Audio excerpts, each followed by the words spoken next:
Hello and welcome back to Narrative Wargamer here on YouTube. I am Tony and this is just a little foreword before the rest of tonight's episode. So as part of the ongoing podcast series here on the channel, I plan to occasionally release some of our classics episodes. So we've been running the podcast for a few years now, but we've only just recently moved to YouTube as a platform. So every now and again in our sort of release schedule here on the channel, we'll be putting out some of our older episodes, some of the ones which were very well received or particularly interesting, or to be honest, just some of our favourites. So this is going to be the first classics episode tonight, and this is from actually earlier this year, so just earlier on in 2023, I had the opportunity to interview Chris Peachy from the painting phase. And hopefully for many of you who might have recently discovered us on YouTube, it's an opportunity for you to listen to one of our really fun interviews that we did. And Peachy's a great guy. So without further ado, this is episode 53 of the Narrative Wargamer Podcast. And it's our interview with Chris Peachy. Welcome to episode 53 of the Narrative Wargamer Podcast, a non-competitive 40k podcast with a focus on fun and narrative gameplay. I am Tony Rhodes, and tonight I'm joined by Mr. Daniel Foley. Hello, it's me again. And by a very special guest. In his previous roles at Games Workshop, he's been a studio army painter, Warhammer TV presenter, and even Morpheus from The Matrix. Famous for his love of tea and biscuits and being one of the friendliest faces in Warhammer, it's Chris Peachy. Hey, let me tell you why I'm here. Yeah. Nice segue. I like that. Thanks. I keep forgetting about the Morpheus thing. Yeah, that was fun. That was different. Is that because you took the blue pill? Yeah. It was a blue space green and it was really hard to swallow. So, choked on it. Thank you. Thank you for having me on. It's great. No problem. So welcome to the show, Peachy. It's great to have you here. I think recently you've perhaps been a little inundated with people requesting your time and attention since you've been freed up a little more to. Yeah, mostly the wife. She's like, when are you actually going to talk? Oh, sorry, darling. Not now. I'm recording a podcast. Yeah, busy. Yeah, absolutely. No, thank you. Yeah, it's nice to chat. That's what I like doing. It's one of my hobbies. Talking.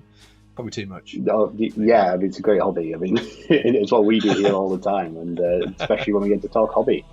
So we've asked you on because we thought you'd just be a great person to talk to, really, and talk all about our sort of side of the hobby, as it were. Narrative play, fun hobby projects, just really sort of deep diving into some of the things that you get up to. Because it's fair to say. Your personal hobby projects usually tend to be quite deep endeavours with lots of fun little extras and effort that goes into them. It's not just free colours and based for you, is it? No. It's about the story. I'm driven mainly by the story, and obviously they say there's many ways to play. Narrative is the only way for me. I've tried tournament play. I'm just naff at it. I'm not built for maths and meta and stuff like that. I'm built for story. I'm not a great author. I'm not a great story writer or anything like that. I just like making stuff and giving them backgrounds and giving them names and then getting sad when they die because you got attached to your squads or you got attached to your tank. I've got this image of you giving funerals to certain. Oh, I do. Men oh god! Yeah. I model. Wow. I model graves. You've got Jedi funerals in the back gardens littered with tiny little. Yeah. I go onto Amazon and buy small wooden longships and then put them down in the canal and set fire to them. It's like, oh, you did so well. Lo, there do I see my mother, my father. 92 times you have to do that. Yeah, does get expensive. It's those wooden ships. I need to get better at building them. Sorry about that. Segue and a half there. No. You're known for it these days. I'm surprised anyone ever likes to keep you on track at Warhammer TV because you're just encouraging each other with it now at the painting phase. So yeah, absolutely. It's bad. So I think that's probably the best place to start. Obviously, since moving away from Games Workshop itself, you've now moved on to working with Patrick and Jeff, isn't it? That's right, yeah, Pat and Jeff. Yeah, Pat and Jeff over at the painting phase. So do you want to tell us a little bit about that these days and what it's obviously you're up to? Yeah, so I mean, I was with Workshop for 20 plus years. I can't remember if it's 20, 21, 22. It was around that ballpark anyway. And, I had a long service there, lots of fond memories. But sometimes you get stuck in a rut and you kind of get quite a repetitive work ethic going on, and you're not being pushed or stretched. And there's many reasons for moving on. And the main one for me was from a creative point of view. I didn't feel like I was pushing myself enough from a presenting point of view and a painter point of view and all the other stuff. And there's lots of people at Workshop that I miss greatly, and I miss a lot of the camaraderie that we used to have in the office and stuff. So that was quite a sacrifice to go off and lone gun it, if you like. But I worked with Pat for a time in the studio. He was the Battle Report editor. Very talented videographer and editor. He knows his stuff, and I was having a bit of a sort of a Barney at the time, and it was a little bit after COVID, and he just grabbed me. I was like, "Do you want to come work with me? Because I'm starting this channel." I'd seen the channel. I was like, "You know what? Breath of fresh air. I know it's a bit radical. I'm in my 40s. Maybe it's my midlife crisis, but I had an amicable. You already had the motorbike, so." I already had the motorbike. I mean, I had that when I was 20, so I thought, well, I'll be dead by 40 if it's a midlife crisis, so why not, go for it. So I said to Pat, yeah, I'll do it. Left amicably with Workshop, said goodbye to all my buddies, got even given a sword with my name engraved on it and the ventral. Oh, that's cool. Yeah, that I know. Cool. Yeah. so regardless of what people say, like, oh, I heard Peachy was fired, I was like, yeah, they wouldn't give me a sword if they fired me, would they? Unless it was to kill myself with. On it. Oh, no, that's why I went wrong. Depends how aggressively they fired you. Yeah, because that makes sense now. Because they handed it to me and said, "Do the gentleman thing," and I just did went. They hand it to you point? Did they hand it to you point first? Yeah. Oh, I was such an idiot. I bet they're all there going, "Oh, how did we get that so wrong? You just went. You just took the sword and went." But no, it was great. So I said goodbye. I had a leaving do, and yeah, I'm going to miss lots of stuff about not working there. And the team that started as well, I was getting, really fond of working with those guys, the newer presenters. I feel a little bit bad that maybe the Only Hands thing might have been of my doing. Maybe Rhodes probably didn't help that either, but that is not my place to make comments on that. I have my opinions and theories and stuff like that, but it was like, yeah, I probably didn't help, so sorry. Sorry about that, guys. And then I went to join Pat, and what I think the big thing with the painting phase is when you work in a big business and it makes money, and you work in a market department that promotes the products, you have to promote the products as best as you can. And sometimes you don't always agree with the product, sometimes you don't always agree with the method, and often you will be given tasks by people that don't understand what it is you do, but they've been given a message to do a thing, and it gets quite frustrating, and sometimes you bang your head against the wall. And from an army painting point of view and teaching people how to paint, because that's really all I care about, is teaching people how to paint toy soldiers and get things on the tabletop. And one of the things I always wanted to do was show folks how to get sets like Kill Team or Into Dark Kill Team, Warcry, anything like that, painted over a weekend. Bare minimum sort of colours that you can eventually add to as you play the game. So you just get some stuff built up, painted to a tabletop standard, and be playing almost instantly. And the reason why I wanted to move to that when I was at Warhammer TV, but we really didn't touch on it, was Silver Tower came out, and I remember so many people never painting their sets, and same with Blackstone Fortress. They had all this really cool detail models, and I'd be hearing stories like, oh, it's been 2 months and I'm waiting to play a game with my mates, but we've not got the set painted yet. I was like, God, there must be a better way of like communicating that you don't have to have them as heavy metal sort of exhibition pieces. And I remember doing a thing for Silver Tower later on, because we were going to get a load of stuff painted for the stores, and it was with like basically doing some real simple paint jobs, send them to China, and then they would have like a team of people that would just paint loads really quickly and then send them to all the retail stores. That was a plan. It never came to fruition, but it was an idea and it made sense.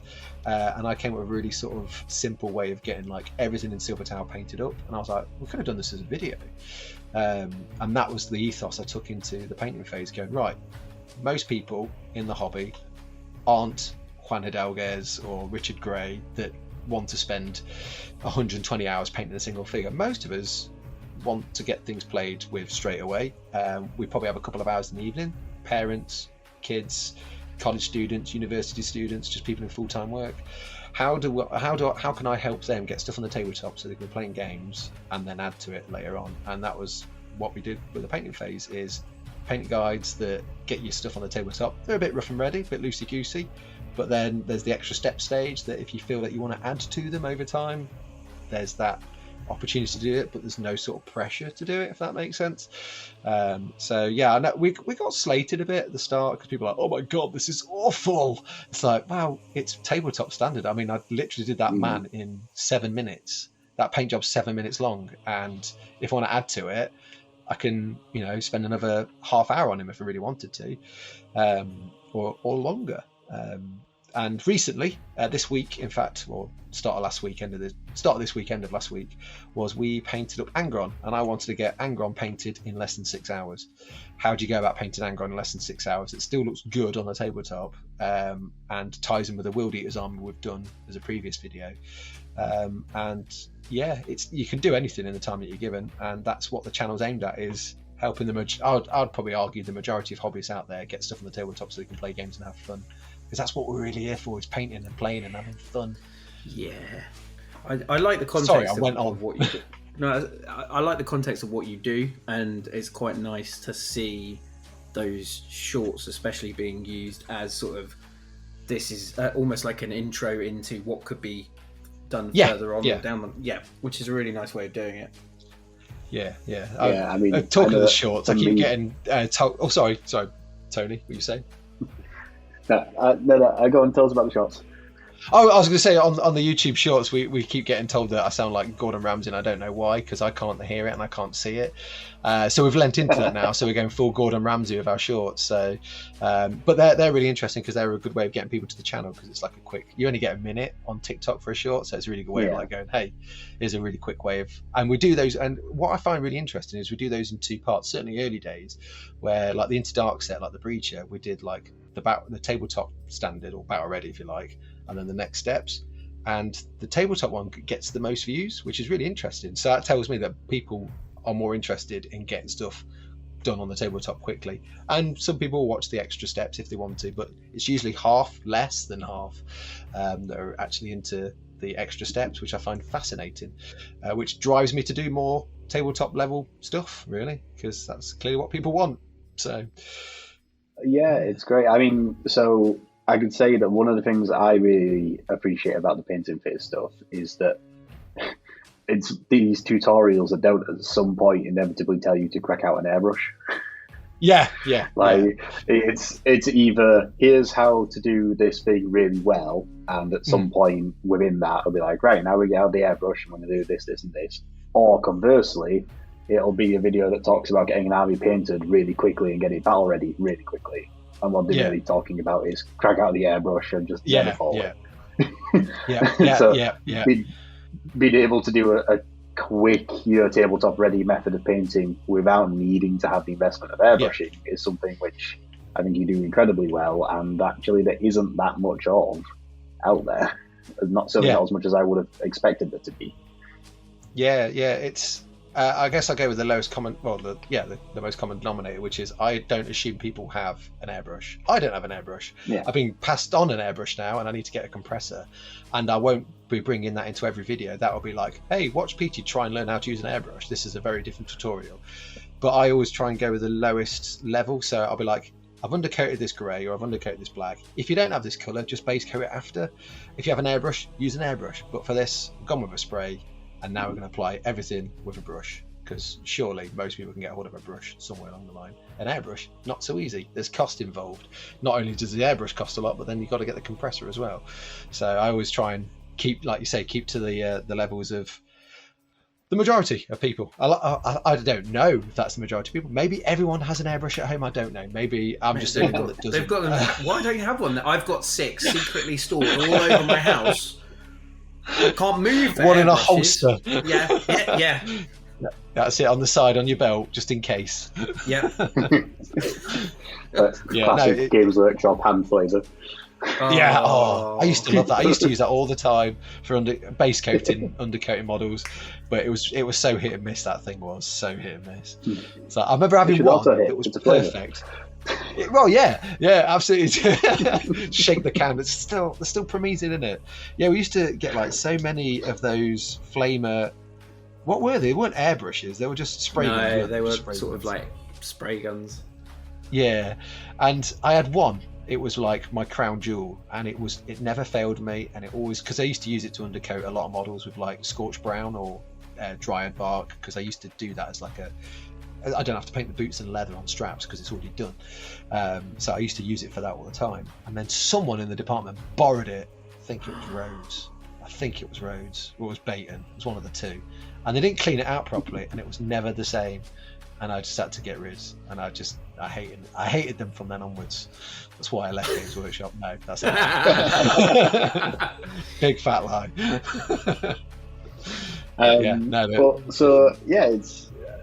So it sounds great, all the stuff you've been doing over at the Painting Biz, and I definitely, suggest anyone go check it out if they haven't done already, because I've been watching along with sort of, everything you put out each week, and it's great.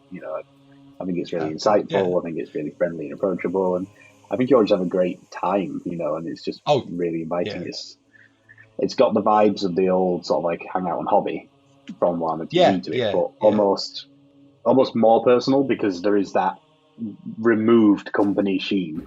Yes, you say about having to get excited about every product every week. Yeah. Instead, you just get genuinely excited about whatever's exciting you at the time.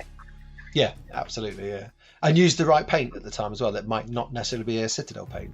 That's been the hardest thing for me, actually, is unlearning, because I've been using Citadel paints for decades, and that was my mantra when I was in the army painting team and Warhammer TV. That's kind of the stuff you use because you've got to sell it. And I was very used to it, so I knew all the properties. I knew what they were good for, and what you might need a little bit of like a tweak with, and then just getting pro acryls, bold titanium white, and having my mind blown that I could thin this white down with so much water and it still covers with an opaque covering. I couldn't get my head around it. I was like, this is not right. I don't understand. This should be really thin now. So it's been interesting. I'm still getting my head around it. I still default to Citadel paints because I know them and I understand them and I'm very familiar with them. But as time goes on, I'll introduce more ranges. Been playing around with Army Painter stuff. Been playing around with AK stuff, Pro Acryl stuff, some Green Stuff World stuff. Yeah, they all have their, I guess, things going off in the background for like different reasons, but I don't care about that. I'm interested about painting toy soldiers, and if they have the best green, I'll use their green, regardless of whether they stole someone's image. I'm not there to make judgments on their political stances or whatever. I really like that green. I'm sorry. It's a nice. I didn't know paint was so controversial. There's a minefield depending on who's trendy and who's not, and it's just paint. There's just so many layers to paint. There is, yeah, absolutely. But it's just interesting trying out different colours and different stuff. I didn't even mention Vallejo. They've got some good paints as well. But lots of cool things. My head is spinning and I'm struggling. What I do actually, here's the top tip: is I write my script and I use Citadel colours as my basis, and then I go, right, what's the closest silver to Iron Hand Steel that's not Games Workshop? Right, let's pick these 5 different brands, because I know that colour and I know what it does, but I feel like I should break up a bit and try different colours, not for the sake of it, just to see if they're any better. Sometimes they are, sometimes they're not. So and I'll say that as well. I'll say, this is a rubbish paint, don't use it. Well, I've not had to do that yet. Except that Army Painter Wolf Grey spray, that was god awful. I don't know what happened with that. That was when I did the Cadian army, and it just died. It just fizzled out. It was like an old man coughing his last breath. Just like nothing came out. I was just like, what is going on here? It wasn't even that cold, so it wasn't the temperature. It was just the spray. It was just a dodgy spray. So, well, the paint was fine. The actual pot paint, Army Painter Wolf Grey, very nice. Anyway, yeah, sorry. Go on. No, that's fine. That's what I do. So, talking then about, obviously your like personal projects and things you've worked on over the years, like, these days now, Painting Bears, obviously you're blasting through new releases all the time for things to put on the channel. When you're a studio painter, again, just getting through stuff for the studio. What's been some of your favourite projects that are actually like your own personal projects that you've been able to put time and effort into? It's quite a few. I mean, certainly from a 40k point of view. And what's really annoying is I've never played a game with either of these two forces, and I've put a lot of like time and effort into them. So I've got the Genestealer Cult army that I started, and it all came from I was doing a kill team, and I had a random neophyte hybrid on my desk, and I think at the time we were doing for Warhammer TV some of the kill team videos, because that was when kill team first came out, and they had I think it was Skitarii versus neophytes, and I just built one up, and I was playing around with like colours, and I was like, oh, I really like yellow, let's spray it yellow and see if I can paint a model without no edge highlighting and no layering, and just use yellow and washes and dry brushes. And I was really pleased with it because I sprayed the whole thing yellow, and I used like different like lighter tones of shade on like the whole of the model, and a slightly darker shade on like the armor, a slightly darker shade on like the leather, and then like an all over dry brush, then picking out some bits here and there. And I was like, oh, it looks wicked. Can I do a kill team of this? I did a kill team of it, and then I started making up like my own sort of, because I do this because I made the Ventrilian Nobles back in the day. People are probably bored hearing about, oh, it's Peach talking about the Ventrilian Nobles, but I did a random sort of project. It was like there is a point, but I'm not just going sidetracked here for another collection. But yeah, there was a random sort of like Battle Force challenge. I built these Ventrilian Nobles, then they became lore and canon, and they placed them on the galactic map, and it was like Eastern Fringe, kind of below Macragge, and I was like, right, I'm going to now focus my army around this area, so any new armies I do or any adversaries will be around this area. And I've always liked the Argent Shroud. I've really liked the Genestealer Cults, and one of the Genestealer Cult worlds is a place called Salem, which is quite close to Ventrilo. I was like, that makes perfect sense. I've been told now that Salem's a dead world and no one lives on it, but not in my head. There's still hive cities on there that's got Genestealer Cults, or they've moved along and they've gone to other agri worlds and whatever, or mining worlds. So my Genestealer Cult came from Salem. I came up with some background for them, why they're there, why they go on to different places. They're all in yellow sort of suits because they're industrial miners and stuff like that. I started building up things like all the vehicles, and one of the things I wanted to do with the Genestealer Cult vehicles was not make them regimented and make them imagine when the idea literally came was I was sat looking outside at the car park and every vehicle was a different color, and I was like, imagine if it all goes bad and they're being attacked by an Imperials, they all have to grab a vehicle and stick guns on it. You go to the car park, there's not one car that's the same make and the same colour. So that was my theory with doing the Genestealer Cult vehicles. Sounds eclectic, but actually if you tone them down a bit and have like a similar kind of final dry brush and dirt effect and weathering, it kind of works really well. So I had like a red rock grinder, I had a dark blue rock grinder, I had a white Achilles Ridge Runner, and then all my motorcycles, I was like, I'll go to a lot of motorcycle garages to get my bike repaired. They're all in different colours, so every single motorcycle is a different colour. The quad bike, I got inspired by John Deere quad. So like I was like, John Deere tractors are great because they're green with like yellow wheel rims. I'm going to do that for my quad because I've seen them before. So I went agri-world like levels, and I was just like, playing around. But the unifying thing is all the yellow hazmat suits. So all the crew are in yellow, and it kind of unifies it together through that. And then I started like going, right, I want a military sort of detachment now, so I'm getting brood infantry. I want commanders in charge of that. I want banner bearers. I could legitimately use this as an Imperial Guard army as well as a Genestealer Cult army. And then they brought out I forget what they're called now. There was a range of books, not Dark of Omens, it was the ones before. Psychic Awakening, that was it. And there was the Tau book, and in there there's some extra rules of using like mainly Imperial Guard stuff for Genestealer Cult. I was like, wicked, I can stick all sorts. And then some great spark said to me, hey, oh sorry, you're going to say something there, Dan? What, you're right. No, I was going to say that was a good, just for which book. Greater good, thank you. Yes, that's all right. I just thought in my head, I was like, now I've got these image of Genestealer Cults going around with straw hats and dungarees on with the tractors, which I love the idea of.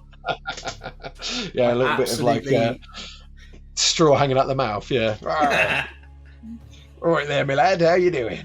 But yeah, so I started doing this as like initially it was like a kill team, and then someone said, "Oh, we're looking at doing an apocalypse game. I'm going to get you, Laura, Simon, I think John Ashton, some others, and we're going to do an apocalypse, like, you know, Tale of Four Games thing." I was like, "I'm in." I was like, "Yeah, so we know you've got a kill team. I know you've not done an army yet, but could you turn that kill team into an apocalypse army?" I was like, "That's quite an ask, but sure." Whereas everyone else, yeah, I did definitely.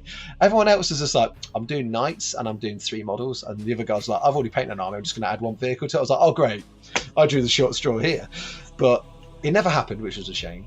It got canned for whatever reason, but I'd built up a decent sized army from doing it because I was just like giving myself deadlines and stuff and giving myself narratives to the point where, like, to speed things along, and I'm really pleased with it, even though it was like to speed it along. I got about, I think, 5 Lehman Russ battle tanks, got them all built up, and I wanted my military arm to have black vehicles with like bright, because I've got yellow with red markings on the neophytes. So I was like, you know what, let's have yellow and red markings on the tanks. So I'm doing black, dry brushing really quickly, and do these striking markings on them, and they look great, but then it needed something else. So that's when I started doing like pin-up art of like weird pin-up style Gene Stealer cultists holding bombs or claws and stuff like that, and they called in one like Brenda and the one called Claudette. That was the name of the cannon, the tanks and stuff. So yeah, it got a bit silly, but I just really enjoyed it, really delved into it, and I was just like going, yep. So I've got the military side, I've got like the mining side, they're all coming together. Don't worry about it, Peachy. You're in good company for people with funnily named. No, I'm not saying any. Well, yeah, all my tanks are named after Disney princesses. Oh, mega nice. Tell me you've got like a giant Baneblade that's white called Snow White, please. No, I've got, so my Hydras are Elsa and Anna. Oh, nice. Yeah. And then my I'm trying to think what else I've got. I've got Jasmine, Tiger Lily, you know, the usual. Yeah. I need more princesses. I'm running out of films. I mean, there's more coming out, surely. There's always going to be a new princess with Disney. You'll never run out of names. But yeah, so that was the Gene Stealer Cult Army. It was just, there's a random planet, so it's going to be there next to Ventrilia, and I still need to do a squad of Ventrilians as Gene Stealer Cultists as well. That's on the cards. That would be nice. And then the over lockdown, we were asked on live to do an army, and I was like, well, you know, send you the stuff if you paint it up on live whilst doing it. So I was like, I've always wanted to do an Ardent Shroud army, and I was so lucky that the Ardent Shroud is so close to Macragge and Ventrilia, and I was like, that was meant to happen. But to tie them in with my Ventrilians, you say you're lucky. You're the only person pretty much in the world that's kind of like, oh, I'm so fortunate that my army that's now part of the law happens to have been placed next to the place where I can use the Ardent Shroud. I'm sure other people have that problem all the time. Yeah, I didn't make that happen at all, honest. Yeah. But yeah, so yes, I tied them in with my Ventrilians by giving like magenta robes instead of white. I quite like the white robes. It was cool. It's very knightly. But yeah, to tie them in, and yeah, I just had a lot of fun with them. I guess I went down the routes of like the mind space of not trying to do a pure sister battle army. It was just like a nice collection that I could add to my Ventrilians, and I wanted to do like what I call moving marines, which I'll get to in a minute or two. So I did like a Baneblade, and I did like, because they don't do Frateris Militia anymore, so I started making my own. I just used them as Imperial Guard squads, and I just started doing like, it was a mix of Guard and Skitari and Empire bits, and just making like a squad of mad-looking Space Knights, but not like, we're not talking Space Marines, we're just talking like guys with pantaloons and like big puffy jackets with like helmets and lasguns. And I was like, yeah, they can be my Frateris Militia, they'll go with the Baneblade. I've got like the big one with the Stormlord, I think it is, with the big cannons on the side for like, you know, carrying up to 50 troops and stuff. I used Unith Arutas, or however you say a name, pulpit to go on the top of the Baneblade. So yeah, I just started like going right down the veins of just like, I just want to play lots of cool games with lots of cool stuff. And Crusade was new at this point as well to me, because that was when 9th had come out, and lockdown had hit and I built this army, and then me and Wade on live kept talking about his Flesh Tearers versus my Ardent Shroud. It was the beef up that never happened, which is such a shame. One day I'm sure it will. But yeah, we kept like finding stories of like where the Ardent Shroud had got one over on the Flesh Tearers, and then he'd find some like counter arguments somewhere in the lore. They'll be like, "No, I think you'll find it, guys. Point. This happened, and your sisters are snitches, and snitches get stitches, mate." And I'm like, "Oh, great." Okay. So yeah, trying to win a word argument with Wade was very difficult. But yeah, it was. So yeah, I think they're my latest projects. I've done lots of other stuff like small skirmish stuff like Necromunda, Kill Team and stuff, but certainly from a large scale point of view, I did these 2 big collections and never played a game of it, and that's where my head changed a bit from doing big armies to doing skirmishes, because I remember I was talking about it on like Twitter or Instagram, going, I don't really do that much anymore, but I'm looking at doing skirmish, and someone was like, "Oh, it's a real shame, you do a lot of armies, you're quite inspired." I was like, I'm not painting any less, I'm just not painting so much for the same collection, so I could scratch more itches, because I'm still painting lots of stuff each year, but I get to like, I've never done an orc army, and I'm not a massive fan of orcs, but I love the art, I love the models, I love the background, I just don't like painting green skin. Hey, I could paint 10 commandos, and that is that done. I don't have to touch it ever again, as much as I enjoy painting them, or whatever. So yeah, I found like going down the skirmish route really helped delve into like the narrative side of things, and then they started bringing out all those cool kill teams like the novitiates, the blooded, breachers, Kazakin. I do think it opens up some really interesting opportunities as well to like model and paint things that you might not otherwise get. In a normal 40k army. Like you just mentioned Wade's Flesh Tearers, but I remember when he was also working on a kill team that was all dismounted Ravenwing. Yes, yeah. So like the idea that it was obviously members of the Ravenwing who have now chased a quarry, or whatever their mission is, they've got to a point where they can't take the bikes anymore, so they've dismounted to complete the mission. So actually having the Ravenwing on foot as a kill team was a really interesting idea. No, absolutely. And modelling, like, from my point of view, and I think Wade was talking about it as well, is like you would model some bikes without the riders on, so you could have those as objectives, like trying to race to the bike to then do the next mission or whatever.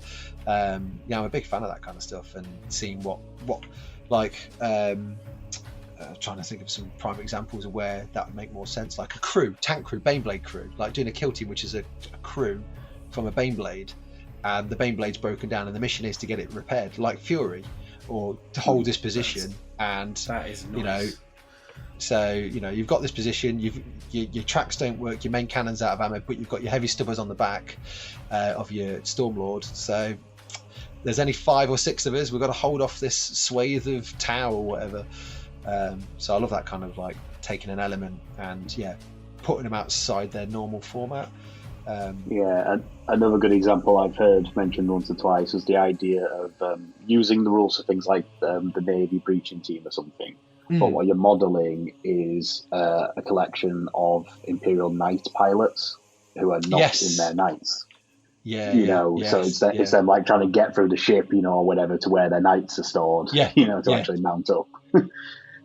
I mean, if you take like boarding actions and stuff like that, I mean, the ships are like huge, so big, and you can imagine like there's like a group of nobles that are like in like the officers' quarters, and their knights are let's say a couple of kilometers away, but they normally use like mag trains, but the mag train's been disabled because a torpedo's hit there, and they've got like a handful of navy ratings to escort them down there. So you could have like a bunch of noble knights that ready to get into their actual physical war suits, but they're being protected by like 1 or 2 navy ratings, and it's like that makes a great narrative hook. And then you just go through corridors, and there's all sorts of horror of chaos legionnaires and weird spawn trying to rip them to pieces, and inevitably, because they're B-rate actors, the navy ratings get killed straight away before all the important main characters do.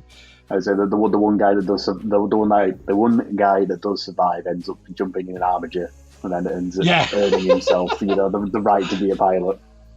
Yeah, it's like there's all these big suits. It's like, Or you could have some sort of buddy cop thing going on as well, where they're like, I can't, I'll get you there. You go, guys, you go. Don't leave me. All right, we'll leave you. Bye. Bye. All right, then. Or something like the one of the actual night pilots gets killed, and then like the scrub peasant guy ends up like putting his outfit on and like pretending to be him, and then just sort of gets in the night and just doesn't really know what he's doing, but has to try and fake it till he makes it, sort of thing. I'm getting what's the film with? What's it? I can't even remember his name now. Am I getting complete? Plays the Joker. Yes, Knight's Tale. I know exactly where you were going. Thank you. Yeah. I was about to say Hugh Hefner for the guy who plays the Joker. That is not his name. That's a different film. That's a whole. What's his name? Why is Hugh Hefner in my head? Go away. And what is he doing in that armature? It's got bunny ears. That's weird. That's not how you use the phone mechanicum. Apparently not, no. He's having a whale of a time in his smoking jacket. Yeah. Just help me out. What's the actor's name? I can't remember. Not Hugh. Heath Ledger. Heath Ledger, thank you. Yeah, not Hugh Hefner, Heath Ledger. There we are. Sounds similar-ish. Was he Sir Ulrich von Liechtenstein or something like that? That's it. I can't remember. That's it.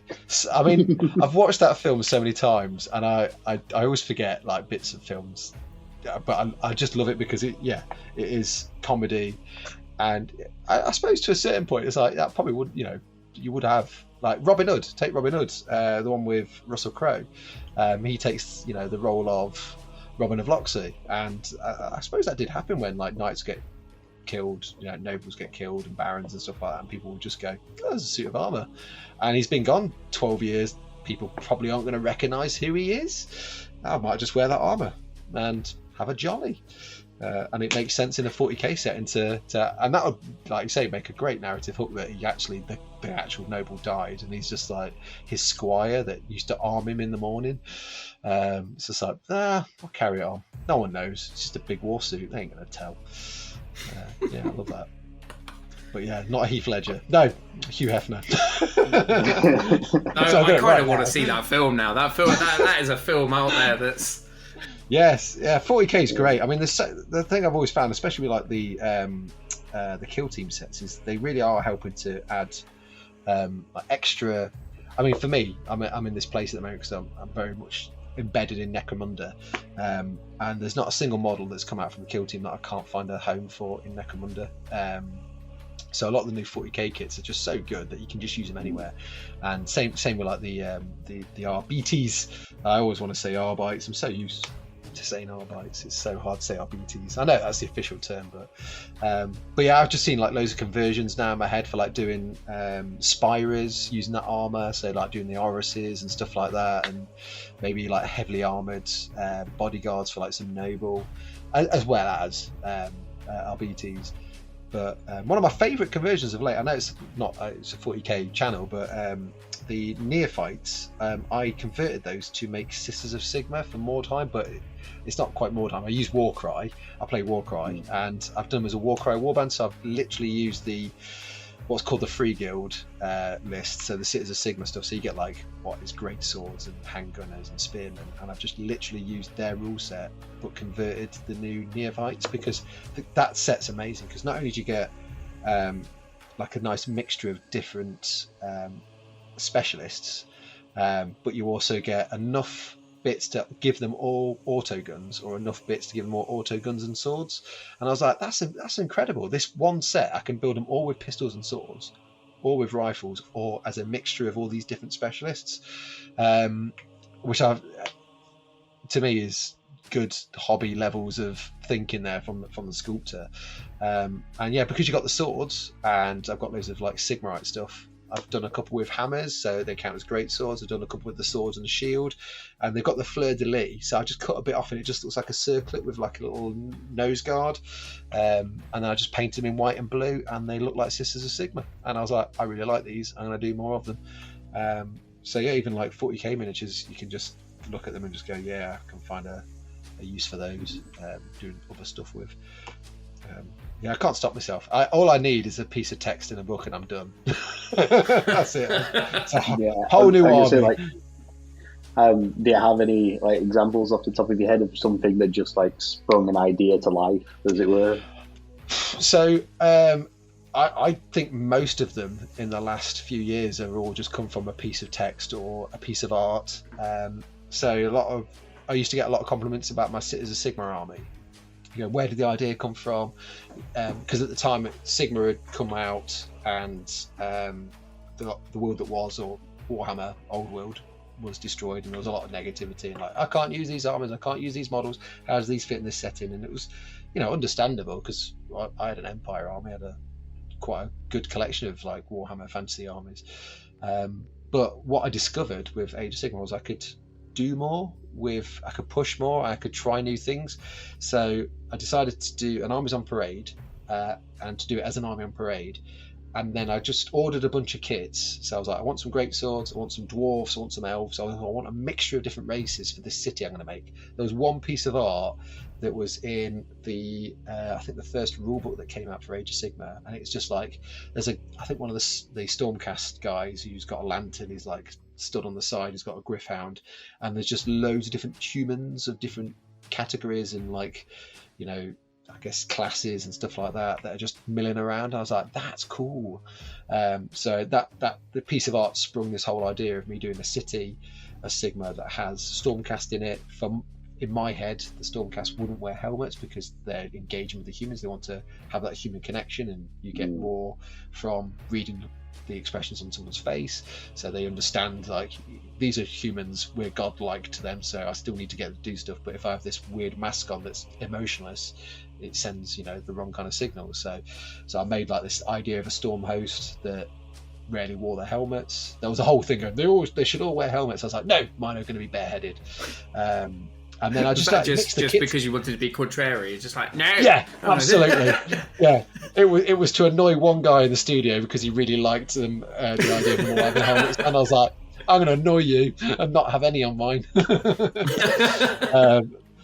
And it was fun. But yeah, so I got all these kits, these dwarf kits and stuff, and I literally just like swapped heads, swapped arms. I got a load of, it was the Dark Elf or Darkling Coven Spearmen, so the very spiky looking elves, chopped off their heads, chopped off their spear tips, gave them the Dwarf Hammerer axe heads and hammer heads, because Longbeards you can give them like hammers and axes. So I gave them all their spears like axes and hammers. They count as my halberdiers, so it was like big double-handed halberds and hammers. And then I just gave them human heads, and I was like, cool, so in this city there's going to be like dwarf armorers, elf armorers, human armorers, maybe in one smithy they're all together doing the same thing, and it's like a mishmash of cultures, so it's a proper melting pot. So yeah, I was just like went mad doing all these head swaps, weapon swaps from across the kits, and then just painted them all up with a unifying colour on a board, and they're all like ranked up like as if they've just finished their big speech, like, you know, in Saruman's like to war, and they turn around and start marching. Like, it was that kind of vibe, and that for me, I was just like, that just started this non-stop sort of project of just adding new units from different realms or adding the next unit that came out, and that I think really was where I got really mad into like bit of text. All I need is like a piece of information from a book, and Warcry is really bad for all my Age of Sigmar based stuff, because in the Bloodwind Spoil there's one little like map marker that says Lost Valorum, and in brackets Ruined Order City, and that to me became my new Mordheim. So I started doing some Daughters of Cain. I was like, well, the Daughters of Cain reside now in the Cities of Sigmar. They have like temples there, so there would have been a temple there, but because the Daughters of Cain deal with shadow magics, they're probably hidden, so it's not been destroyed, so they're still there active in this area of chaos, you know, going on raids and murdering chaos cultists and slicing their throats open over a big bowl, because that's what they do. And then I was like, yeah, the Sisters of Sigma can be in there as well, instead of like going for Warpstone. They're getting Varanite, because that's like the important material of the Varan Spire, which is where Warcry's kind of mainly focused. So I kind of just did a lot of, I'm going to take all this information from Mordheim and stick it in this setting just because of this one name on a map. And yeah, I've just gone mad. And then that's where like I did this city and I did that colour scheme with a warband, and I was like, oh, I'm going to mix this into there. All these guys like worshipping snakes. Maybe they ally with my Daughters of Cain that are all snake based. And yeah, same for 40k. I've started doing. I suppose, yeah. If I'm gonna be on a 40k channel, how can I not talk about my Blood Pact and my Tanith? I mean, that's stupid, right? Not to even mention that. So I alluded. I know if I'm going on too much, and you want to ask questions, stop me, because I will continue talking forever. It's not a problem at all. I'm enjoying taking it all in, listening to it all. Okay. It's really, really fascinating where you get these, like points of inspiration from. So so Blood Pact are from the Gaunt's Ghost series, aren't they? That's right. Yeah. I've not read it myself, but I know that they're presumably sort of the antagonistic force. Yes, yeah. So there's a few cool. So if you ever get round to, like, the audiobooks are great because you can hobby and listen. So because I've been doing that of late, like having Dan Abnett's stuff going off in my ear whilst hobbying. But yeah, the Blood Pact are probably later on in the series. So like book 5, I think, which is Guns of Tanith, which is when you first come across them. And they're they're Khorne, but they're like super organized military force, because Khorne is also about discipline and as well as death and destruction and getting skulls, martial discipline. And there's a planet called Fantine, and I think it's Fantine that they're on, if memory serves. And there's all these, for a better word, cloud cities, and they mine vapors and stuff, and they have to do these drops into these cities. And that's when they come across these Blood Pact guys, and they're ambushing the troops as they're all coming in and doing stuff. And I wanted to reflect, because I was going to do it on Warhammer Live. If you remember, I did those like streaming games where it was like over the shoulder kind of thing with like Warcry, and I did one for Necromunda. I did like a little campaign. I wanted to do this for 40k before they changed Kill Team, because I knew Kill Team was being changed, and it worked perfectly with the older version of Kill Team. I would have found a way to work it through, but because the datasheet stats worked exactly the same as like the previous Kill Team rules, because it was all datasheet level stat lines, I was like, right, I want to get Gaunt's Ghost guys, build some extras, get all these Chaos Cultists of the Abyss, the Traitor Guard from Blackstone Fortress, and paint them really quickly, do a couple of head swaps, and count as Blood Pact. And I was going to get like Ben, Wade, and Nick to take 2 of the main box set characters. So like Wade would have Gaunt and someone else, Nick would have Rawn and someone else, Ben would have Corbeck and someone else, and then I'd do some extras that would just be like peripherals that I'd control maybe, or like they'd pick and choose who got priority would control them. And if you don't know the story, spoiler alert, there's a character called Ku who's a murdering psychopath. And in this book, the Guns of Tanith, he likes to murder some of the civilians because it makes him feel good inside. And he gets found out, and he gets dobbed in by a couple of the guys. Larkin, who's the sniper, is one of them, and Bragg is another one, who's the big gunner. And Q doesn't like the fact that he got sort of grassed up by these guys. In the end, he doesn't get tried because of reasons which are like political and complicated, but they don't have enough proof. So what I want to do was have this game going on where the Blood Pact are coming in from these different angles. The presenters are, doing all right, holding off, like, you got to take this objective, you got to fight against these guys. And at one point, some allies turn up, and I'll bring a couple of extra Tanith on that I've painted, and one of them would be Ku, because in the book he knifes Bragg to death. And I'll just literally have him turn up and knife Bragg to death. And by the way, when I built the model, on that one. spoilers on that one. I mean, it's been out 12 years, so I mean, I can't, if you're not ready, I can't. Sorry. But yeah, so that happens, and it's quite a shocking moment, because that's, I think, the first time one of the major characters proper, buys it, and you're just like, oh, well, I didn't expect that to happen. So yeah, and when I built this model and I put him on Twitter and Instagram, I got not in a nasty way, but in a fun way, lots of hate. So some people were like, "Oh, I can't believe you've made this guy. He's worse than Erebus. He's worse than this guy." You know, it's just like, oh God, sorry. So I triggered a lot of people when I made him, which was all the more reason to want to do the campaign. But things happened. We never got around to doing it. I still have it, and I want to do it for the painting phase now. We're still like working around with like doing the battle reports because we filmed a couple. Pat's editing them. Obviously, we're predominantly a painting channel with some chats, but we want to like branch out and try other things. And Pat used to do a lot of the editing for battle reports, and he's just like, we've got a tiny room. It's a bit of fun. It's not the best content in the world, but I'm like, hey, it's fun. That's all that matters. I mean, if it's like 30 minutes of just a bunch of mates playing a game and having a bit of a laugh, we'll see. I mean, if no one likes it, we won't do it again. But I definitely want to do the content kind of. Yeah, that's exactly where we are with Narrative Wargamer at the moment. In the last, 5 to 6 months, we've just started doing monthly battle reports. But mega, yeah.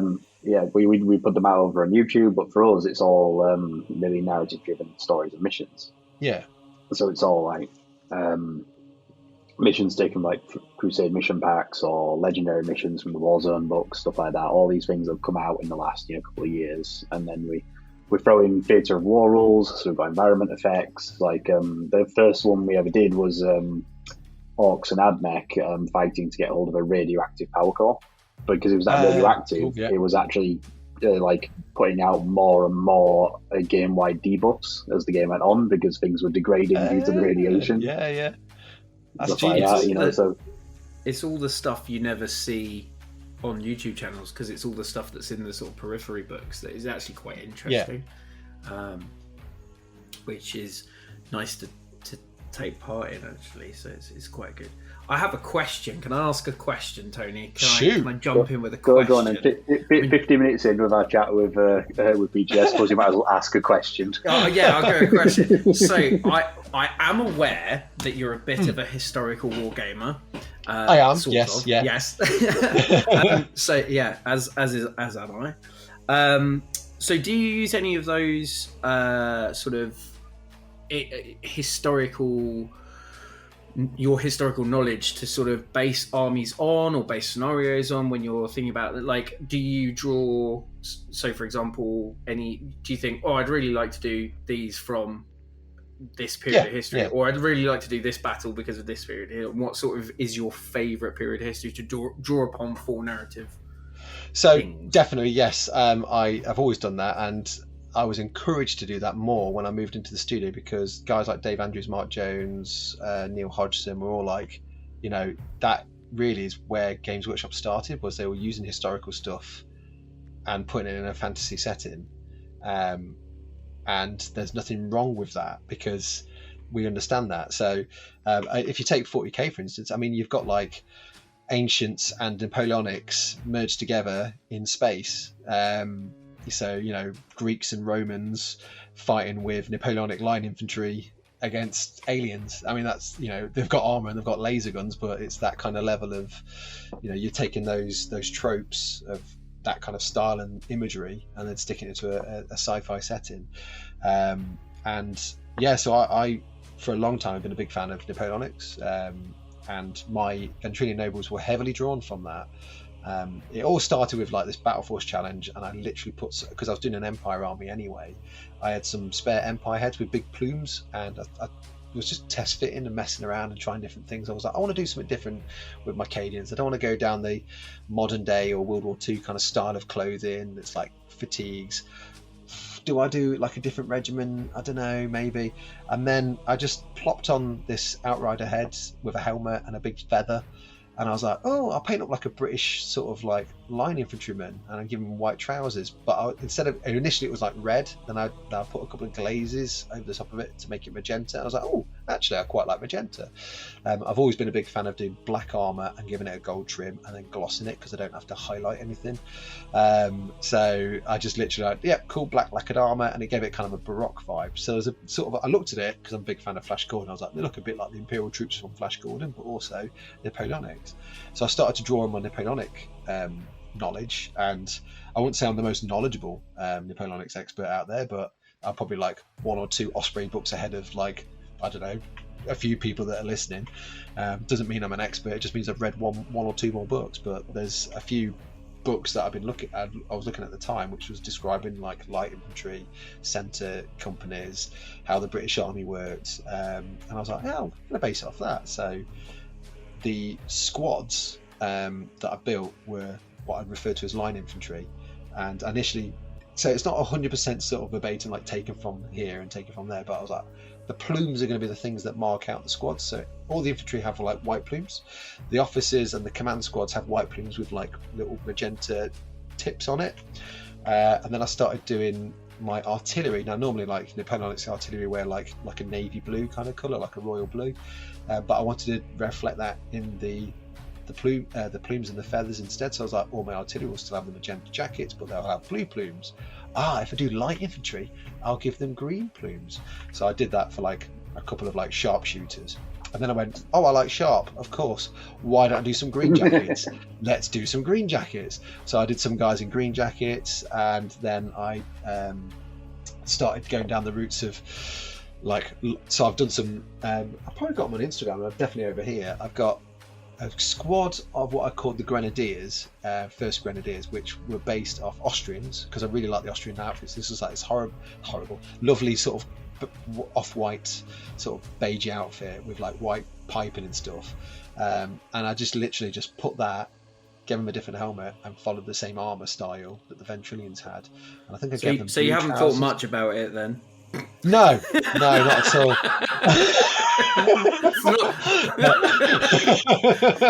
So yeah. I draw upon a lot of things. Good point. I like the idea. I do hope that in many years to come, someone comes up to you when you're playing with your Ventrilian nobles and they basically become a button counter and like, I think you'll find your Ventrilian nobles don't have the right feathers on. And they need to have these.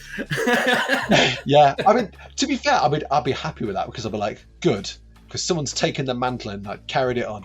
So there was something that happened. Actually, is that where it goes full circle? Like you get people coming up to you to correct you on the official law for the Ventrilians because you've got it wrong.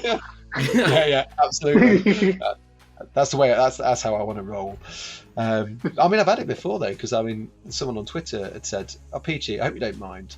I really like your Ventrilians, but I don't like grey tanks. I think they look naff, so I've done all mine gold." And I was like, gold? Ugh. Then he showed me a picture. I was like, oh my god, that looks amazing. Gold, yes. I'm doing mine gold. Grey looks dull. You're right. Grey is dull. Gold from now on. I always really liked the sort of brass plate for the Vostrian tanks. Yes. They're not quite gold, but like they're not just a painted colour. They're clearly like, you know, a bronzy, coppery, metallic. Yeah. And I always really liked the paint scheme for those. Yeah, I mean, I recently went mad. Someone sent me a message about like, hey, because Old World's coming out soon. I don't know when, but you know, they were getting excited about the Old World. They're like, you know, your Ventrilian nobles, could you like do like every Empire state as a Ventrilian noble? And I was like, that sounds fun. So I literally did a project on Twitter, and I think I put it on Instagram as well, which was like every. The only I've noticed I forgot one, which was one of the Middenheims or Middenlands, one of the two blue ones. But that actually inspired me to want to do a new Ventrilian noble army, and I think it's Ostland, which is they have like I've given them black jackets, white trousers, and red trim. Same with the same glossy black gold armor. Nice. And then I was thinking the new Cadians were coming out at the time, and I was like, I'm going to test one of these on the new Cadians, and I fell in love with it because those models are great as well. Because I wasn't 100% convinced by the new Cadians. I was being a bit sort of old guard, going, oh, I don't like change. And then I started painting. I was like, oh my god, these are. I don't know what you're talking about. I have no idea what you're talking about at all. So I'm going to come to you in a minute, Dan, because I've got a thing that I need to do. Because seeing your army that you you shared with me, Tony, the Green Base nostalgic second edition army. So first of all, I need to do a new Vostroyal army that follows the colours of Ostland, or the Ostlandia Lancers, I think I called them. So that is army number 1 this year that I need to do, or skirmish force maybe, or kill team, maybe kill team. But the other thing I want to do, and I've got the old 3rd ed Imperial Guard Codex, might be 2nd ed. They better have red las guns. They better this is have it. red. This is it. So I have decided, because I was looking, it was a 2-part video, which was like different regiments of the Astra Militarum, going, if you had the Cadian box set and did a colour swap or a head swap, what other regiments could you do? And one of my favourite ones was just using the actual army set, or what is now the, I guess, start collecting. Is you get lots of like forage caps, like little, not proper peaked caps, but like forage caps with the Cadians. And in the set, you get 16, which is enough to make 2 squads and a command section. So I started using those as Mordians, but with armour. Mordians with armour. So I gave him silver armour, did all the same colours that the Mordians have, and I instantly fell in love with them. And I was like, actually, you know what? If I did these but followed a lot of the old schemes of second ed, third ed, whichever, gave them goblin green bases, bright red las guns, did some Cadians in the classic Cadian scheme with bright red las guns, maybe because I also did a Talon, so I just used a normal helmet, trimmed it down a bit and got some masking tape and wrapped it round. I found like doing a couple of twists here and there gave a really good like headscarf kind of effect, and I was like, I could do a Talon platoon, I could do a Cadian platoon, I could do, like, because they've got the heavy weapons squads, I could do like a heavy weapons squad of Mordians and a couple of Mordian squads. And then of course the Attilian Rough Riders came out. I was like, oh, this is just meant to happen, isn't it? So I think at some point this year I'm going to start doing a classic looking Imperial Guard army using the new stuff. You could do as well. Sorry, I feel like I'm giving it. This is good. Fuck it in. Scions, do them as the stormtroopers that they had in second edition as well. Yes. Sorry, Tony, we've hijacked your podcast. I'm really sorry. Yeah. No, don't worry. Red berets. It's just they've got the berets. They've got the berets, and then you do the whole. Yeah. Yeah, I'm in for that. Yeah. They were my favourite plastics actually. When I first saw them, I wanted an army of those stormtroopers. But yeah, so that's where my head's at the moment, is a new Venturian army to add to my Venturians, and then classic looking goblin green based Imperial Guard army, because I'm an idiot and I love it. Sorry. I think that'll look great. And then all I agree. Is at some point arrange a game between those and Dan's second edition Ultramarines. Oh, yeah, that would be amazing.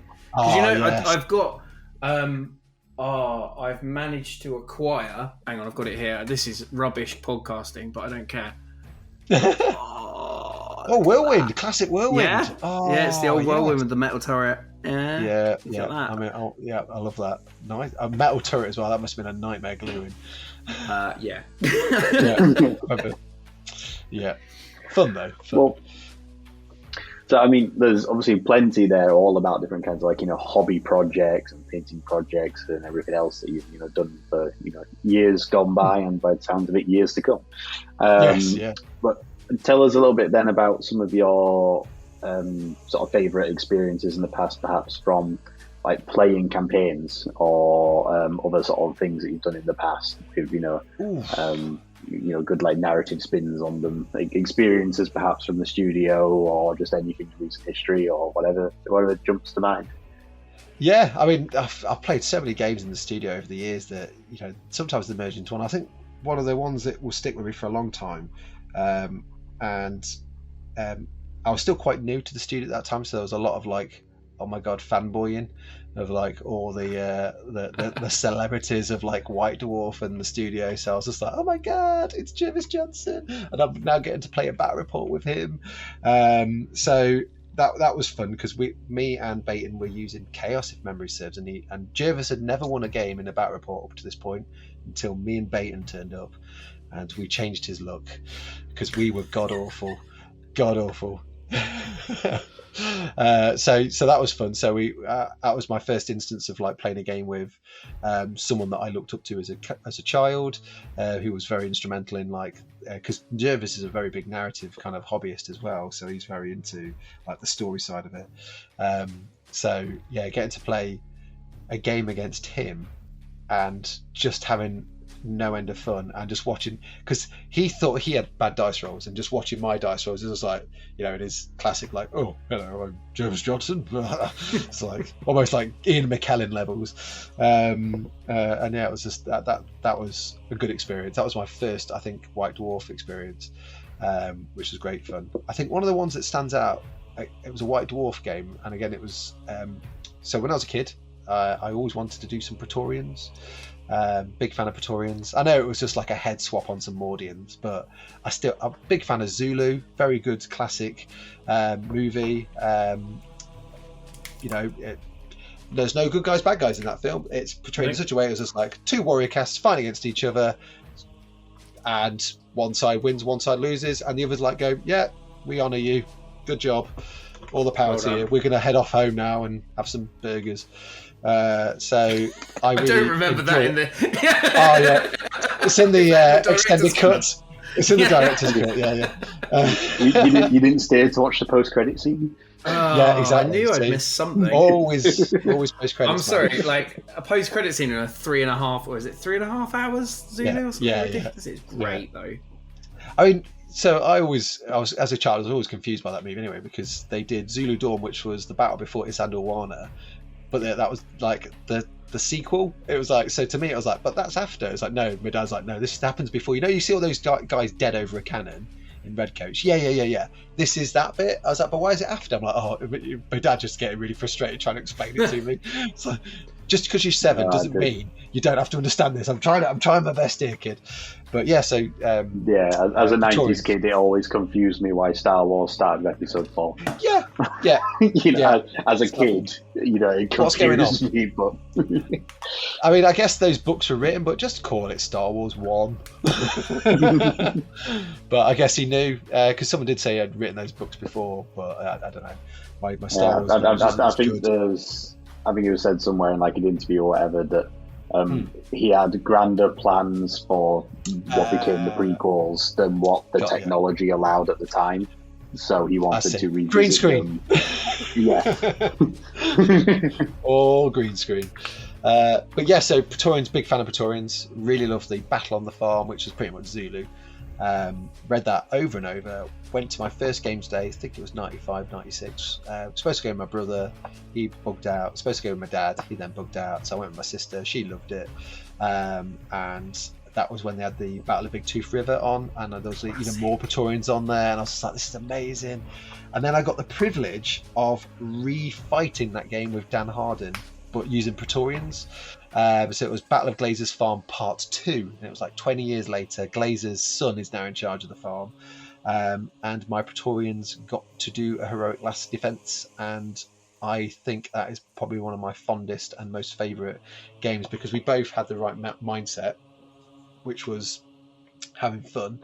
I modelled loads of casualties because I wanted, and I knew from watching enough Zulu and the previous Glazer's Farm, that I want the hospital to catch fire, so all the injured people have to get shoved into the storehouse or the lavatory. And then he's just got orcs clambering over, just shanking and bayoneting wounded guys and stuff like that. And it was just how many times did one of you say, orcs, sir? Thousands of them. I think quite a few. But you're saying that I think it became like every turn. Well, yeah, absolutely, yeah. I mean, Dan had seen Zulu. He loved Zulu. He loved that game, and it was just nice to get those vibes again and reenact it. But yeah, getting all those nostalgic hits. Granted, I mean, I could have been a bit more, better as a hobbyist and done Praetorians, but they wanted to use my Ventrillians, which was fine. But yeah, I think that's one of my fondest gaming experiences. I've had loads. I mean, I played tons of games against tons of people. They all kind of merge into one. I'm trying to pinpoint. I mean, obviously I played against Rhodes loads of times, and we had a good game on live where he uses Imperial Knights against my Drakari. And because we both have a very similar mindset when it comes to gaming, and we understood it was entertainment as well, because it was a live stream. We've got Eddie and Rob Symes narrating the game.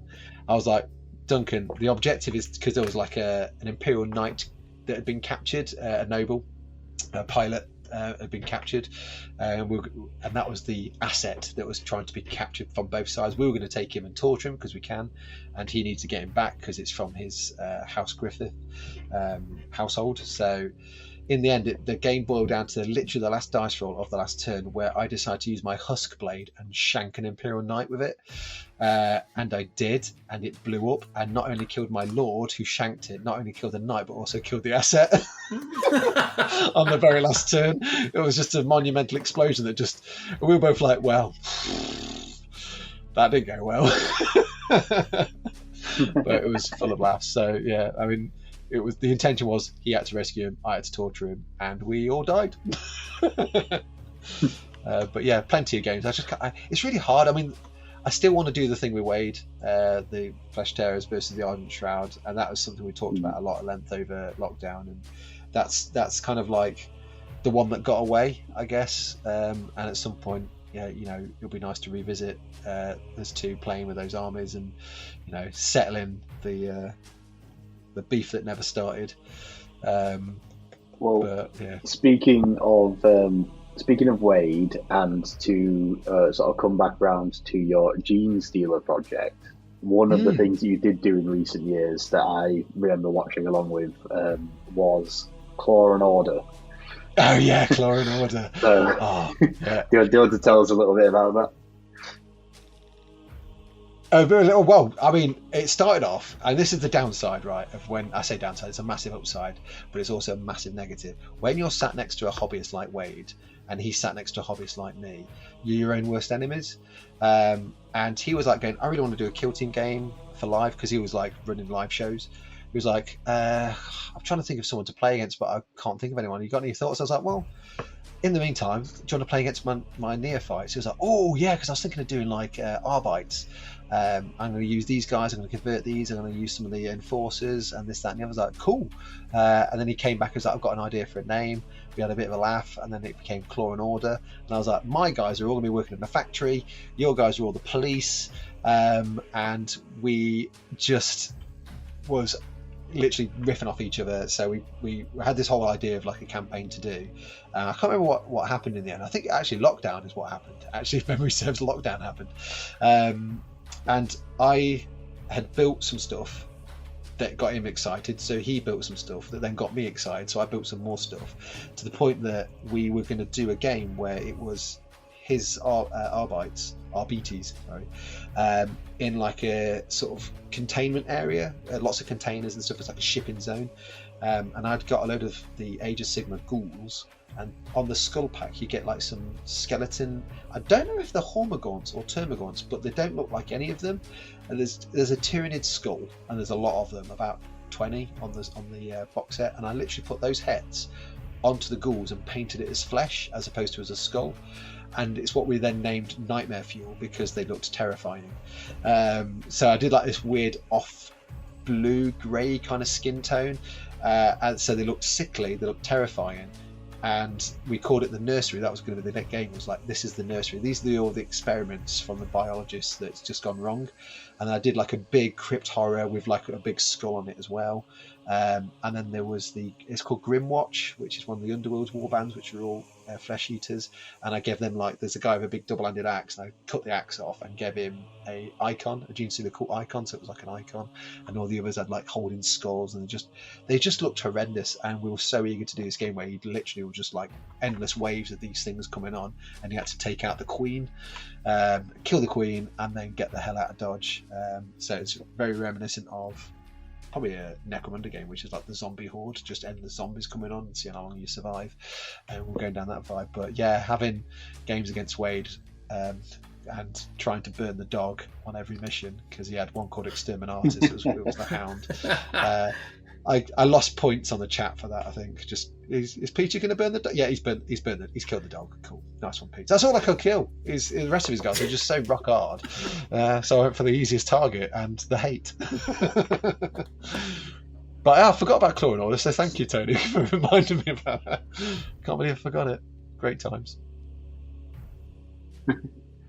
Well, so thinking ahead then to obviously what you're planning to do in the future now, with the freedom of being over at the painting phase, what sort of things, like, wildest imaginations and stuff here, like what thing would you love to do in the future, like given sort of infinite time and resources, as it were, almost, what would you love to really see come to life as a big project?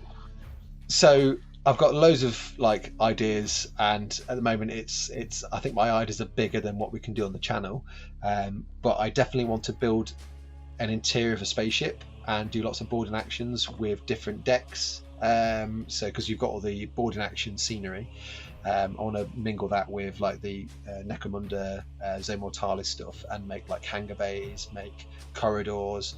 But because I'm all about what my colleague Laura dubbed as dolls housing, I'm all about adding extra details into these boards. So like there's the crew quarters, there's the mess office, there's the toilets, there's the medical bay, and then filling it out with stuff. Because I'm not fully constrained now by workshop stuff, I could get like stuff from Mantic, like the terrain crates that they do, because I for Warcry I made my own bookcases and my own books, but they actually sell like those things, and it's plastic and it's really good, and because it's for ourselves and it's for the channel, I'm not taking it to a tournament or anything like that, I can get away with doing that. So I want to make the interior of a ship. I want to do boarding actions, and that could be following the Into Dark narrative hook. There was a game that I played many years ago, and I remember Ali going on about something similar as well, where Dave Andrews is a great hobbyist. Not only can he paint, sculpt, draw, but he's got some great ideas for games. And he had this game, I think it was Dave, I'm trying to remember now, where it was kind of like Napoleonic 7 Years' War, so it's muskets. You've got it's like somewhere in Europe, let's say Eastern Europe, so you've got like Hungarians versus Lithuanians. So you've got like these guys with muskets, they're all in like really pretty looking uniforms. They've got tricorns and stuff like that, and like really pompous officers. And the game starts where it's just like, oh cool, it's just a 7 Years' War game and we're just shooting muskets at each other. And then it gets nighttime and you realise that the village you've been fighting over is full of werewolves. And now you have to join forces and fight against the werewolves, and you don't have any silver, so you're like, how do we do this? And that wasn't at all expected until it went dark.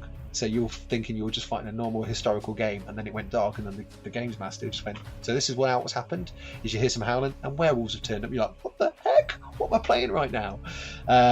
So I'd like to do stuff like that, where you start playing a game that you think is a game and it turns into something very different. So you could do like, I don't know, clone troopers versus droids, and then halfway through loads of zombies appear. You're just like, well, I wasn't expecting that, how the hell did this happen? And so for like 40k this escalated quickly. I mean, aggressive negotiations ain't gonna help here. What if halfway through all the clones suddenly got a mysterious order and they started executing their superiors? Exactly, yeah. Wouldn't that be great? So there's loads of thoughts of like narrative hooks I want to do. I did so want to get into the Tanith stuff, do some games of that. I've got loads of thoughts and plans for Warcry, for Necromunda. I want to do more stuff for Kill Team, and even like make my own games up of stuff that I've bought or randomly made. I'm a big fan of XCOM. I know this is a 40k channel, but I'm a big fan of XCOM, and I want to play some XCOM stuff. And there's things out there that I can use and make, but certainly from a workshop point of view, because I think the painting phase predominantly is quite 40k orientated, definitely tick a lot of, or scratch a lot of those itches of like narrative things on the peripherals, maybe even do like a 3D Blackstone Fortress style board, so it's not like card tiles, it's actual physical built-in scenery, and use the tiles as an example and then just build the physical version of it. So yeah, I've got plenty of ideas. One like pretty wild idea that I've had that I'd love to do for a Necromunda game one day is taking the concept of a rolling road mission that you have in like a lot of other games. I know like Ash Waste, for example, has this now, but doing this with the Underhive setting and having the rolling road mechanic work in a vertical plane. So the way you do it is you would have a board tile, so like a 12 by 12 inch square. You'd have like 4 or 5 of them stacked like vertically, probably in something like a magnet rack, or I always look at these like vertical hobby shelves you can buy from, you know, like any sort of storage shop, and then just take the actual shelves out, and then you've got the little rack in it, and you can put each board tile on each level of the rack. That's clever. Every turn or whatever, you know, denominator of time within the scenario, you take off the bottom shelf with like everything in its current game state, and then move all the shelves down one. And then introduce a new tile on the top row, and basically, obviously, all your Necromunda fighters are all trying to keep their way up the tower as the tile's going down, so they don't drop off the bottom if it's like a collapsing hive or a flooding hive or whatever. It's like, is it Player Unknown Battlegrounds where it like eventually just shrinks, the map does, or like the area you can be in shrinks, and you end up like getting really concentrated on like one spot in the middle? That's something I've always fancied doing in a game. Is like, funnily enough, that was almost one of the scenarios from the narrative event last weekend. So it was a 40k game.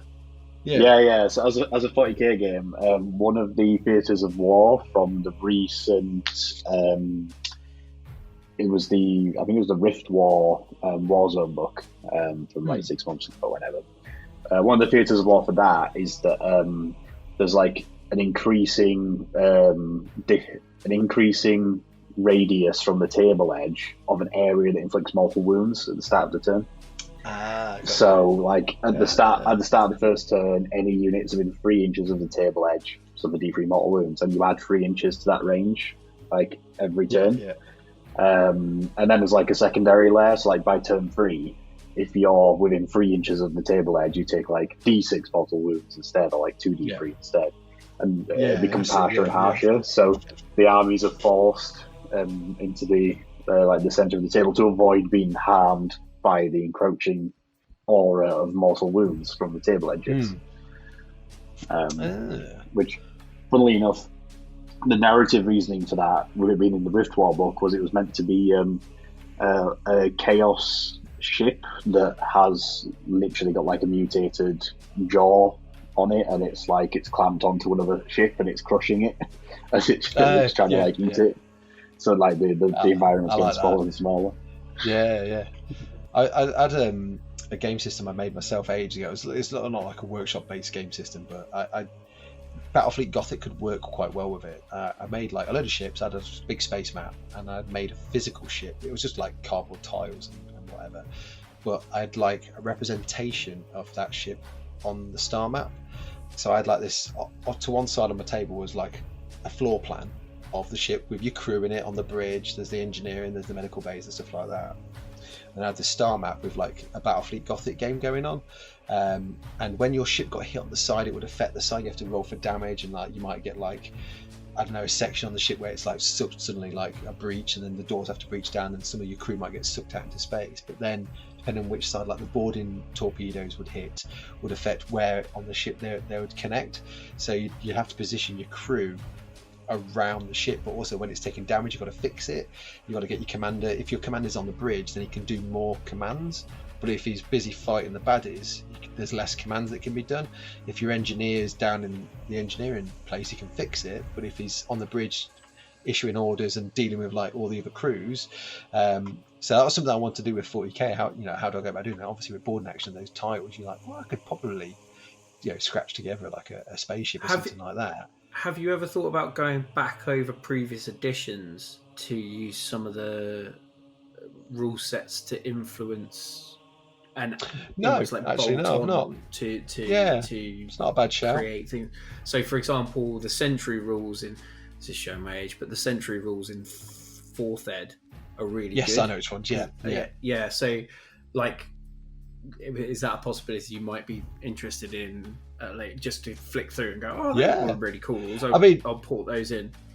I mean, that's a great thing, isn't it? Really, it's like no one really says you can't do that, but weirdly, people feel that you shouldn't do that. But there's nothing to stop you taking those rules because they're all legit rules. I mean, that's the thing. It's like I'm a big fan of, I think 3rd edition Warhammer, 3rd or 4th edition, because it was the size, the scale, and your champions weren't just an upgrade to the unit. There was a separate person you bought and equipped with like magical armor, magical weapons, and then placed in your units.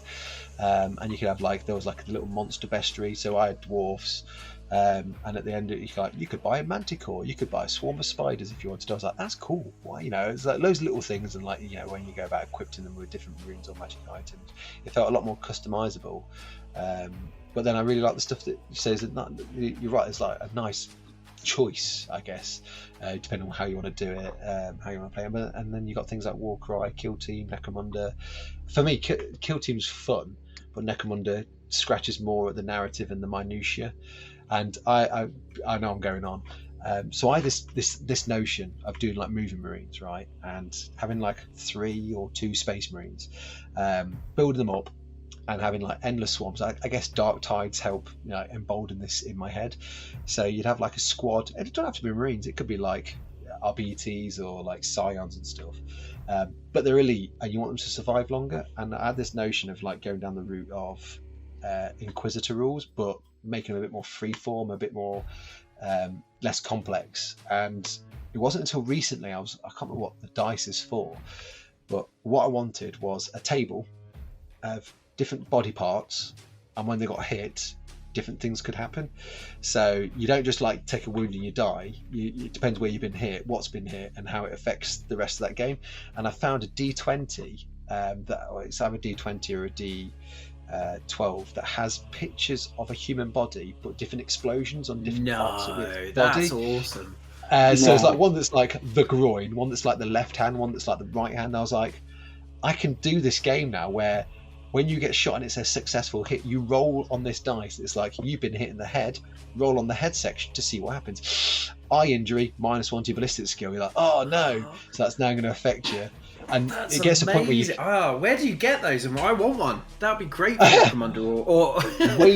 Well, I saw it on Whaling Games because I was trawling through to see what kind of scenery they had. That's where I saw the treasure crates or terrain crates, and I was just saw dice, and I was just like, oh, I'll look at dice because my kid likes dice.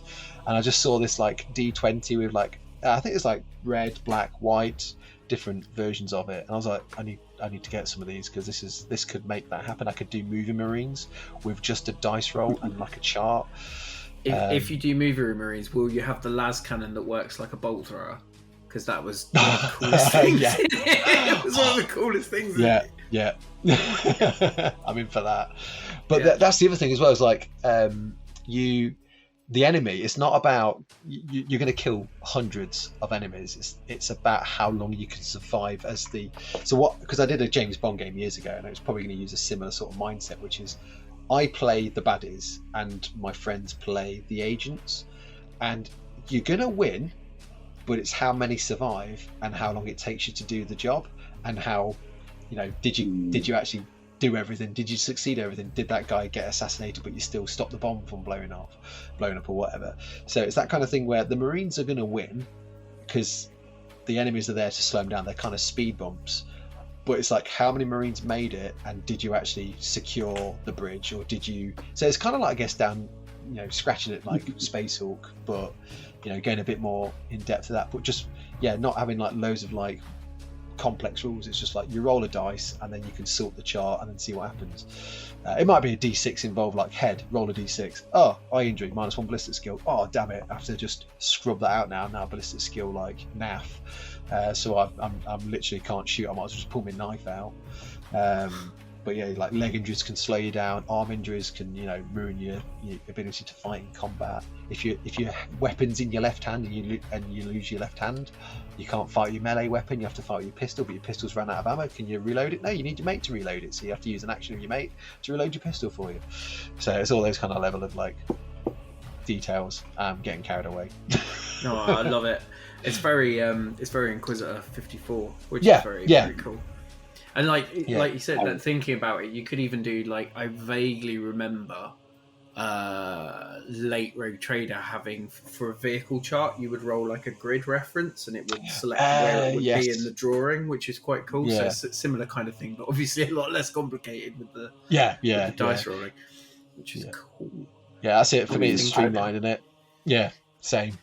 I remember in one of the 40k roleplay games from Fantasy Flight, the only war system where you play as guardsmen, that has a system for designating hits to body parts, because one, you could try and call shots in that, so you can try and aim for particular body parts. Okay. Also, yeah. When you get hit, you work out where you get hit. There was because it was all done on a percentile system, so everything's D100 rolls. What you would do is when your character got hit by an attack, you inverted the number to work out where you got hit. So if the enemy hit you on a 74, you would look for position 47 on the chart, and that would tell you which body part got hit. And there was a critical hit table to cross-reference based on which body part got hit. So like there was a critical hit table for being hit in the head, a critical hit table for being hit in the leg, and one being hit in the arm, and so on. But also cross-referenced against what type of weapon it was. So there was like a critical hit table for plasma weapons, flamer weapons, bolt weapons. So makes sense. I remember in one session we played years and years and years ago, we had a plasma gunner who scored a critical hit on an orc on his head.